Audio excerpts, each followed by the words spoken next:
Okay, Erin Gilchrist, this is so great. We've known each other for a while, and here we are on Fast Forward. Gosh, we're going to talk about fleet management. We're going to go around the horn, I guess.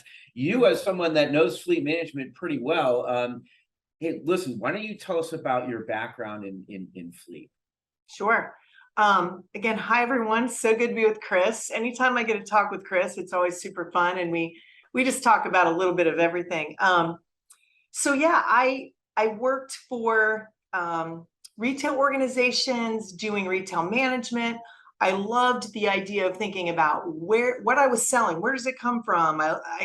The supply chain, right? So I switched gears and moved on to the supply chain and distribution side of retail, and had a ball doing that for the limited for many years, and was recruited by Safelite to come on board. I thought I was going into a retail position. I'd be a GM. I get to go out there and work with operations like I have so much experience in. And after I interviewed with a few people, they were like, maybe we should put you in this process analyst role. And I'm like, I have to sit behind a desk and Process analyst role. I love that. I know where this is going, but go ahead. So they were smart though. They knew that I could learn the business pretty quick that way. I'm out doing field audits. I'm talking to people that are doing the work that I used to do, that field management piece. Brilliant. And I did learn the business really, really quickly. And in my spare time, because I did have a little bit of that, I started getting involved in the safety committee at Safelite, which was like fleet and risk at the time, and philanthropy, and just getting my hands in everything, which is kind of my jam. And the risk manager, who was over the director, who was over risk and fleet at the time, liked the contributions that I was making from a process perspective, from overall, like an overarching management perspective. I had the mindset of process improvement from my retail days and my distribution and supply chain days. And he said, you'd be really good at this fleet thing. Yeah, that's awesome. I mean, and you made a good point. Like, no one sets out to be a fleet manager, right? I mean, that's interesting. But then how do you become the best you can be? How do you evolve into that role? I mean, can you just sort of get into generally solving the pressures of fleet managers today? Because those pressures aren't getting any less, right? Mm-hmm. No, actually, I think the more complexity that we add to our OEM portfolios and our tech stacks, I mean, it just gets to be a lot for us to wrap our heads around. But I'll first say that, how do you be the best you can be? I think starting there, it's really leaning on your industry partners. We have a really unique industry in fleet. I think about our relationship, Chris, how we got to know each other and working together in this this idea of fleet forward, right? How can we continuously be talking about next? So I think successful fleet managers are thinking 3 to 5 years out, and constantly, but they're always still stuck in the now because they have a very tactical job by nature, right? So it's about, how do I do the tactics, do the strategy, then build out the project and change management all at once. And that's really about building a team around yourself. But you're not alone. You don't have to be. I would say lean on your internal partners, lean on your external partners, meaning your suppliers. They can be doing more than they're doing. Sorry, supplier network. Yeah, that's a really good point about suppliers being more. Lean on your suppliers more. Lean on your telematics provider more to really get more out of that brain that is in your vehicles, right? I mean, right. I mean, just don't assume that your supplier knows exactly what you need. I would say make sure you have a tight relationship, make sure they know your business, and have them go out and get in the cabs with your drivers. Yeah. I made all my suppliers do ride-alongs with the drivers and come back and tell me how they could be doing a better job. Management is in the title, right? So you're going to have to sort of collect a team. And I guess you said something that's really salient too, is that the day-to-day is what you're going to focus on normally, but you simply always have to be thinking of the future. And that's hard because it's always sort of this vague thing that's you don't have to deal with right now. I mean, is there one tip you can give to, help folks envision how to do that? Right. I think, industry events have always been a great place for us as fleet managers to Yep. see what's out there. But also, if you're a managed fleet, let's just go there for a second. If you're a managed fleet, meaning you have some partnerships that help you do what you do every day, those partners have access to a multitude of options out there. And some they're tied to, and some they're not. But I suggest a combination of go out in the market and look for solutions, ask for help from your supplier networks, put those things together, and then ask your fellow fleet managers, because we have done this before. Many of us have gone through iteration after iteration of process, operating practice, safety policy, tech stacks. We're all doing it and working on it consistently and renewing it. So ask your fellow fleet managers for help, when you're thinking about a Yeah. problem you're trying to solve for. Yeah, that's great. And you meet them at the shows, right? I mean, that face-to-face, that exchange of a business card or a number really goes really far to like The organizations, I mean, Yeah, right. AFLA, NAPA, Yep. Mhm. NTEA, these are Yeah. organizations Mhm. that help you Yep. meet people like you. Yeah. Yeah, these are great. So, I wanted to ask you, what do you think right now in this new world of technology? What are the must-haves with the tech stack for fleets? Right. So I think that a very bare minimum is telematics devices in vehicles, Okay. right? And I know a lot of people have gone down this road. I also know that driver distraction in these last many years have has changed the game on accident management and driver behavior management.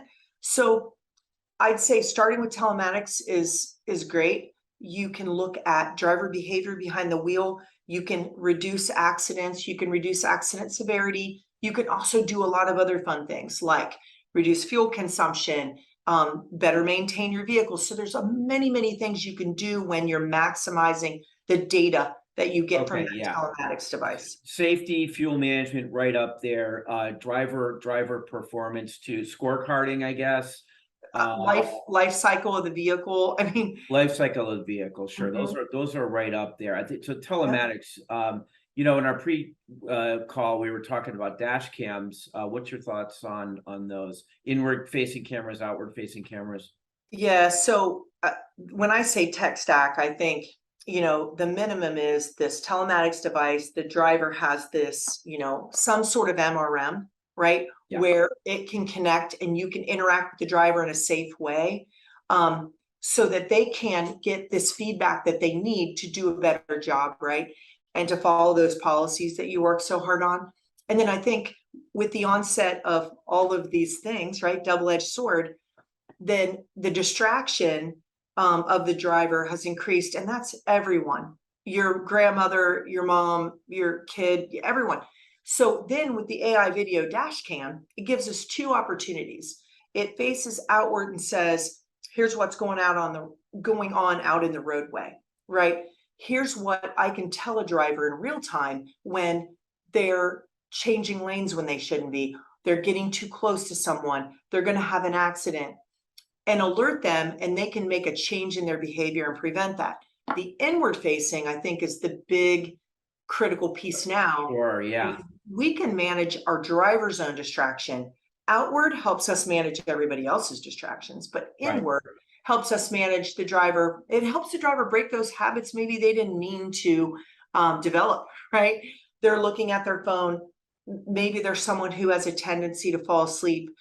And I saw a horrifying video recently where a box truck driver had really done one of these, and Oh, completely checked out, and the camera woke him up in time. He was doing okay. 60 miles an hour on a highway with a tractor trailer on his right Mhm. and other traffic on his left.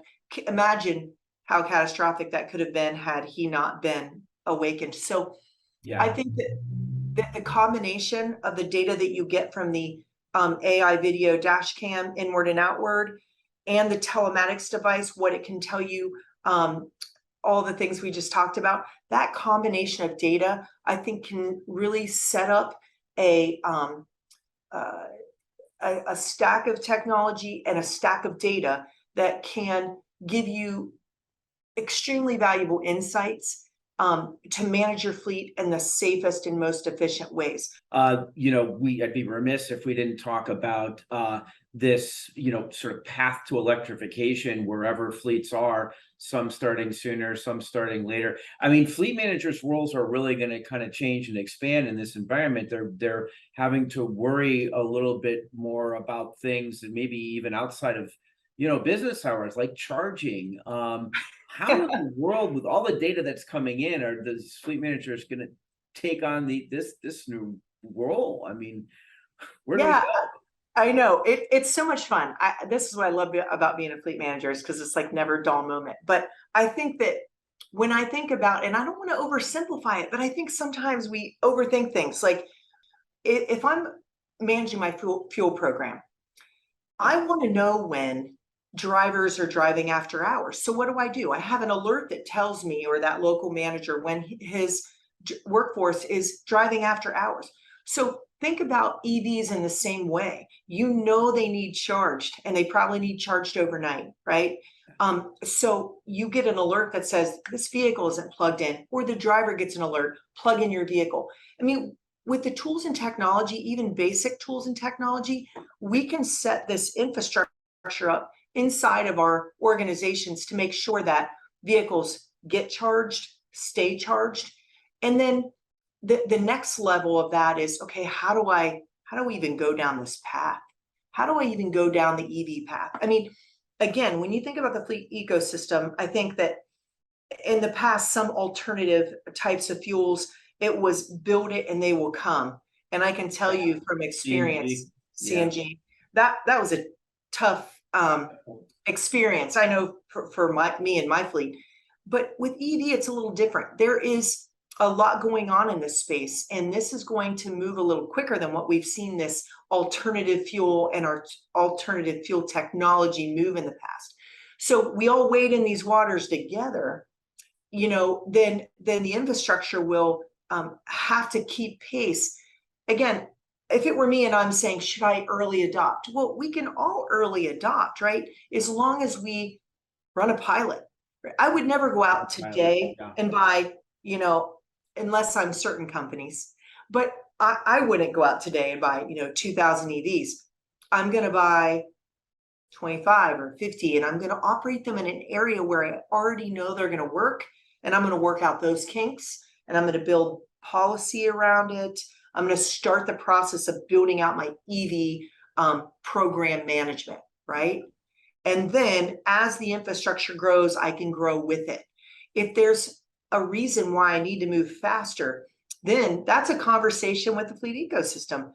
Who's building infrastructure and who can support you? Again, we go back to that fundamental approach of reach out to the industry, reach out to your partners, find out how you can move quicker, right?